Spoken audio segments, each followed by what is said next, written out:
Khan has been sentenced to 10 years in prison along with Shah Mahmood Qureshi, who was the Pakistani foreign minister under Imran Khan. His party has said that the former premier will appeal the sentence. Firstly, tell us about the public sentiment in Pakistan and how are his supporters reacting to these developments? Well, there has been outrage in Pakistan, but we have not seen much on the streets. There has been protest, but the reason that there have been oppressive tactics, everything which is conceivable in terms of cruelty, that has been applied onto the supporters of Imran Khan over the last two years. That is why we have not seen much number of people coming on the roads, but certainly there have been protests against this judgment, which is widely being perceived as a shame judgment, which lawyers have condemned because it appears to be a mockery of justice. The Khan was not allowed to have lawyers of his own choice.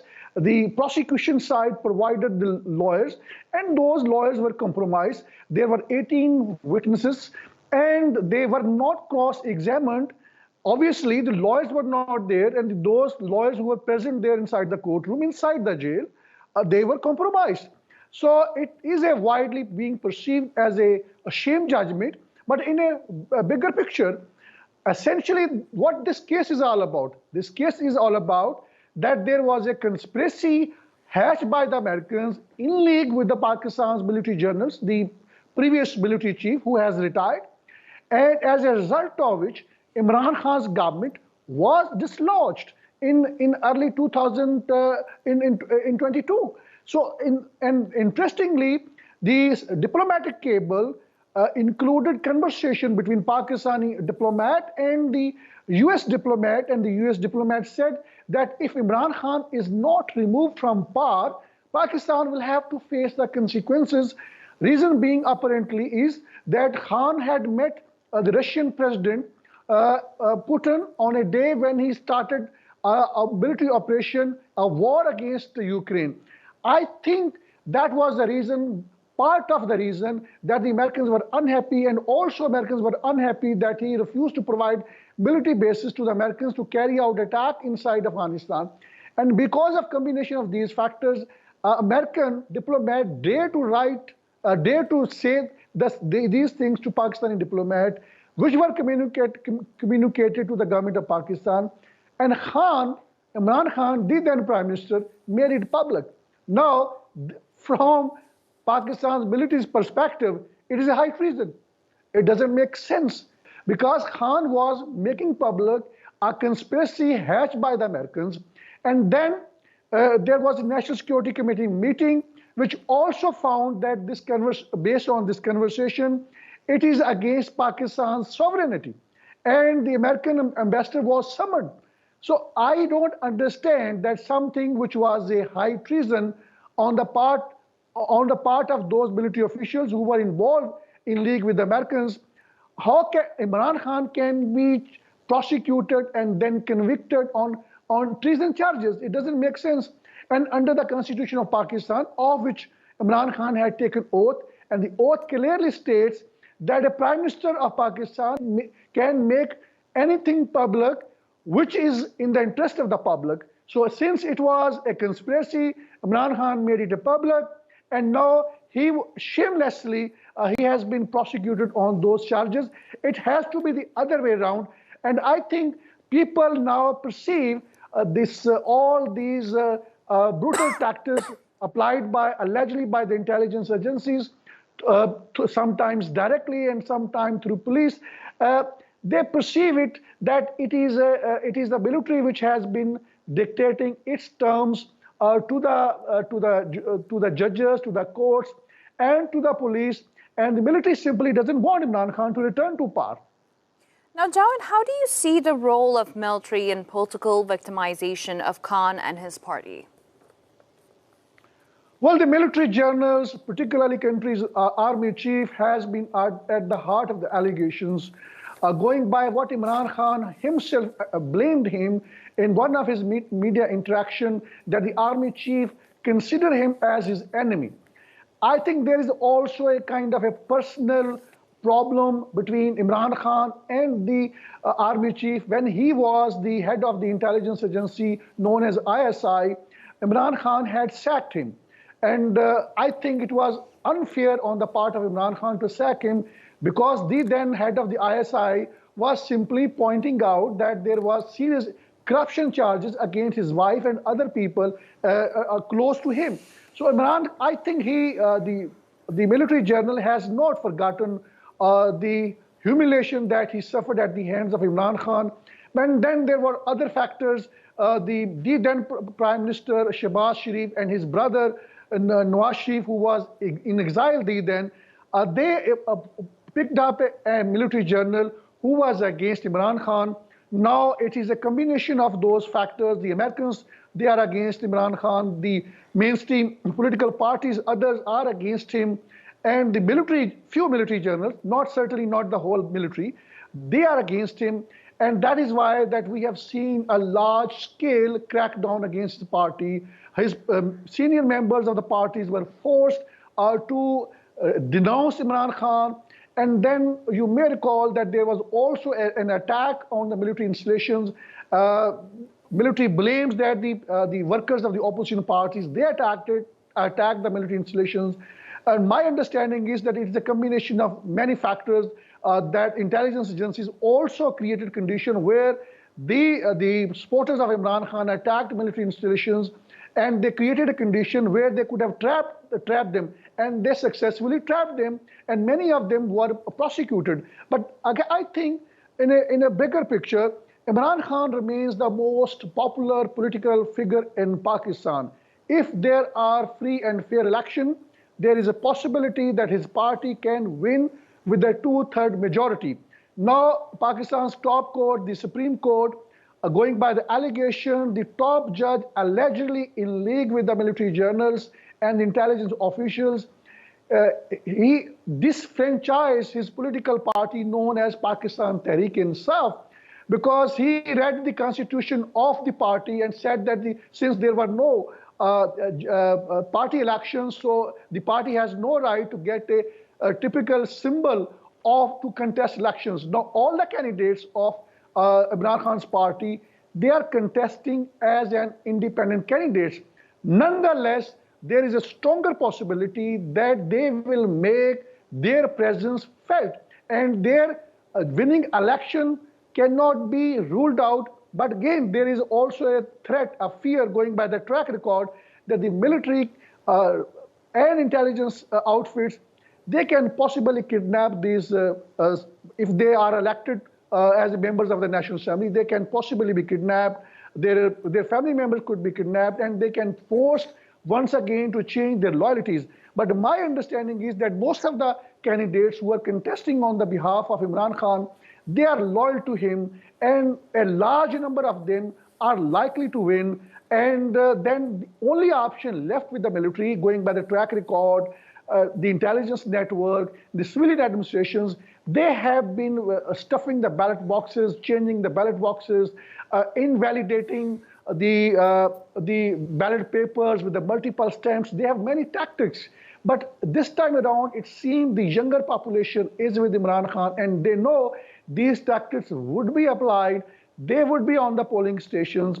And if the officials try to manipulate elections beyond certain limits, there is a possibility of a large-scale unrest and clashes, and that is a very likely scenario. But again, if there is no rigging at a large scale, then I think Imran Khan's party, nonetheless, would comfortably win this election. Now, Imran Khan continues to maintain that his ouster was a U.S.-backed conspiracy. Does this sentencing solidify his claims, or could it further polarize the political landscape? Well, I think that is a reality. We have gone through that cipher and its conversation. I think it's now in the public domain. It clearly reveals that the U.S. literally hated Imran Khan because he demonstrated what is being perceived as anti-Western posturing. As a matter of fact, Imran Khan was trying to pursue an independent foreign policy, something Americans are not used to, and that was perceived that it is anti-Western posturing. My understanding is that this American gesture has triggered a new wave of anti-American sentiments across Pakistan. So now anyone who criticizes military, anyone who criticizes USA in Pakistan, any political leader, he becomes popular. What military is not understanding that they are pursuing a very failed track of, they are reinforcing their own failure. They cannot politically eliminate a most popular political force in Pakistan, his party and Imran Khan himself. Unlike other political leaders who, when they were in a similar situation, they opted to exile themselves. In case of Imran Khan, he is resisting all kind of offers to leave Pakistan, and that is one of the leading reasons that he has become a very popular political force. Now Imran Khan and his party on one side, all other political parties on the other side, Imran Khan's party can comfortably win this election. But again, who would allow him to win the election? There is a foreseeably is going to be rigging. The government, the election commission, has printed ballot papers more than far more than the registered number, probably the double than the registered number. And this time around, the number of the ballot papers which have been printed, it appears to be unprecedented. And that is where really lies the real suspicions that these additional ballot papers would be replaced with those ballot papers which have been cast vote in favor of Imran Khan's party.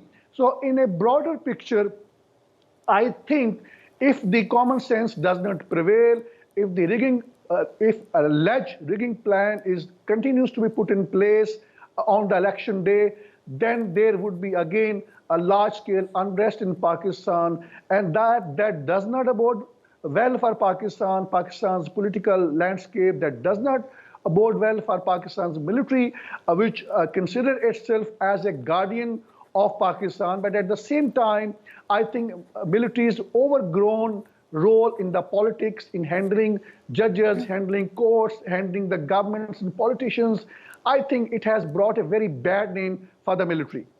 Now, if we simplify the case, what are the domestic and international factors to keep him jailed? Well, if Imran Khan is kept in jail, there is an international agenda. What Americans want to achieve? America wants Pakistan to along with Saudi Arabia, to normalize ties with an apartheid state of Israel, which has killed tens of thousands of Palestinians. And people here in Pakistan, they love to hate the US and particularly Israel. So I think that is one part of the agenda. Other part of the agenda is that Americans want military bases inside Pakistan once again to carry out attacks inside Afghanistan. And Americans also want Pakistan to counter China, to contain China. And I think those were the reasons, particularly there was a pressure on Imran Khan when he was a prime minister by the then military chief. He wanted Imran Khan to recognize diplomatically to Israel. He refused.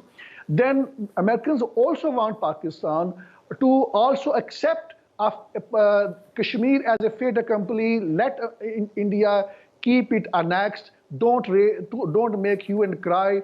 And then also use Pakistan against China and derail this one of the mega project, this Belt and Road infrastructure, Belt and Road project in Pakistan, which is better known as a CPAC, economic corridor with China. I think these are the major objectives and political and geostrategic motives of the Americans, because of which they don't want an independent leader in Pakistan.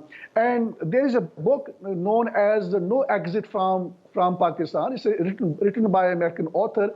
And he says that Americans don't want an independent leader in Pakistan. The reason being is that this is a country which was created in the name of Islam. If a leader, an independent leader comes into power, there is a possibility that going by the public sentiment, they would try to have a bigger unity force among the Muslim countries. Imran Khan, as a matter of fact, made an attempt to create an organization parallel to OIC, along with Turkey, Qatar, Iran, and Malaysia. And that is something which Arab rulers, they have seen it in a very negative shade. So Arab rulers are also against him. These Western powers are against him. Arab rulers are against him. The only positive thing for Imran Khan is that the public support for him is a massive. What the military is not understanding, that these are not 1990s when they used to make similar moves and they used to pick up the politicians of their own choice. Since 2013 onwards, we have seen that all political parties have been resisting the manipulation, the electoral rigging, allegedly by the military. And the military is using the similar old tactics. But now we have a younger generation. They make up 65 to 70% of Pakistan. They are resisting it. They criticize military in a manner we have not witnessed in Pakistan's history. So military cannot change the public opinion. Even if military thinks that by bringing a new government there will be economic stability or political stability, that is the most unlikely thing to happen, because if there are rigging in the election, certainly it means that there will be new era of political instability and Pakistan's economy would stay derailed. It needs a popular leadership, a genuine leadership. But since there has been a repeated social engineering in Pakistan through election, a genuine leadership is not allowed to emerge. That is why we have seen a repeated cycle of economic troubles, a repeated cycle of political instability in Pakistan. And it appears that Pakistan's powerful military is reinforcing its previous blunders it has been committing over the last several decades. Now, if we wrap it all up in a few sentences, looking beyond the upcoming elections, what is your long-term prognosis for Pakistan's political and economic stability? What are the underlying trends or issues that need to be addressed for sustainable progress? I think this social engineering through electoral manipulations and rigging should be brought to an end. That has to be to begin with, because people should trust their vote matters. Because people cast vote in one particular party and then they come to know that their vote has been cast in another political party's favor, because allegedly by the military using its resources, using its agents in Pakistan's civil bureaucracy and the judiciary. That has been very ironically, that has been the pattern, and it seems that pattern is being repeated. That is the one part of it. And the second thing is that the military must stop intervening into political affairs. Let the politicians do their homework. But ironically, in Pakistan, all the politicians, all the political parties, they want to win over military. And they want to win over military to have elections rigged in their favor. None of the political parties want a genuinely independent, a free and fair election. They want military to extend favor to them. Military is not understanding this, that it should not be part and parcel of any political process. But they are saying that they are the guardians of Pakistan. I think political establishment and military are together guardians of Pakistan. And then very important point, that Pakistan's judiciary is also seems to be, going by all these allegations, a compromise. The top judges seems to be compromised, except for few. We have seen repeated allegations against them that they are taking instructions from the military and from the intelligence officials. And that is why we have seen a kind of the judgment coming from the top courts for Pakistan's superior judiciary, which do not make sense legally, which do not make sense constitutionally, which do not make sense politically, because Constitution of Pakistan is, at the end of the day, is a political document as well. But again, the judges are reading the statutory laws, judges are reading the party's internal constitution, they are forgetting about the Constitution of Pakistan, of which they have taken the oath. So that clearly indicates that the political game plans which allegedly military has hatched against Imran Khan, his party, that has been implemented by the top judges, some of whom are alleged to have been compromised. Now, in just a few sentences, I would like to ask, Pakistan is facing significant economic challenges. How might this political turmoil, coupled with Khan's ongoing legal battles, impact the country's economic stability and progress? Well, Pakistan's economy would stay derailed as long as there is a political instability. Imran Khan's all the legal cases can be brought to an end within a matter of days because they don't have any evidence whatsoever. It's a mockery of the justice.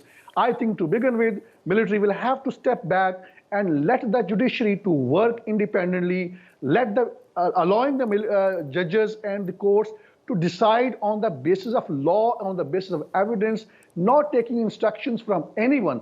I think as long as judiciary is not allowed to function independently, as long as the military does not step back, and as long as the country's top politicians, they do not stop seeking intervention from the military, I think Pakistan will continue to face these economic troubles, will continue to face these political instability. But a good thing about in Pakistan is that there is no heightened awareness. People know who's doing what, in what manner. Countries' intelligence agencies are operating in the streets of Pakistan, openly leaving evidence about their involvement in enforced disappearances, leaving sufficient evidence on how they are kidnapping politicians, political workers, how they are making their private videos, blackmailing them. And now people are not making public that on how the intelligence agencies made their private videos and try to blackmail them. That indicates that in Pakistan, the civil society now is resisting. And I don't think that the military would, though it has perfected the art of remotely controlling everybody who matters in decision making, but at the same time, I think it has lost grassroots level, ground public, it has lost the public sympathy. And I think it is a matter of time when the political establishment in Pakistan is going to prevail, because now the situation is ripe for this. Javed Rana, thank you for joining News Hour and thank you for your analysis. Now, this was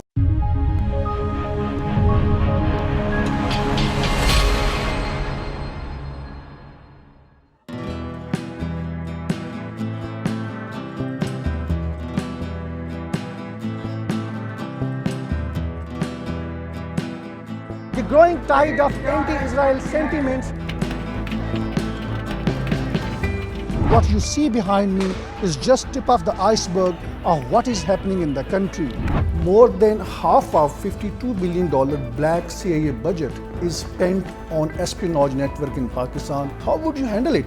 The US has looked upon Pakistan as an ally at one point and then as an enemy at the same time.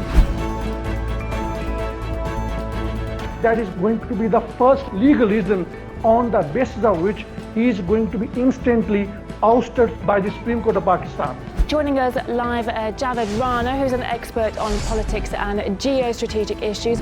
In the world politics, which is not being driven by any moral principle, it is being driven by the hard geostrategic realities. In a broader picture, more countries would aspire to have nuclear weapons.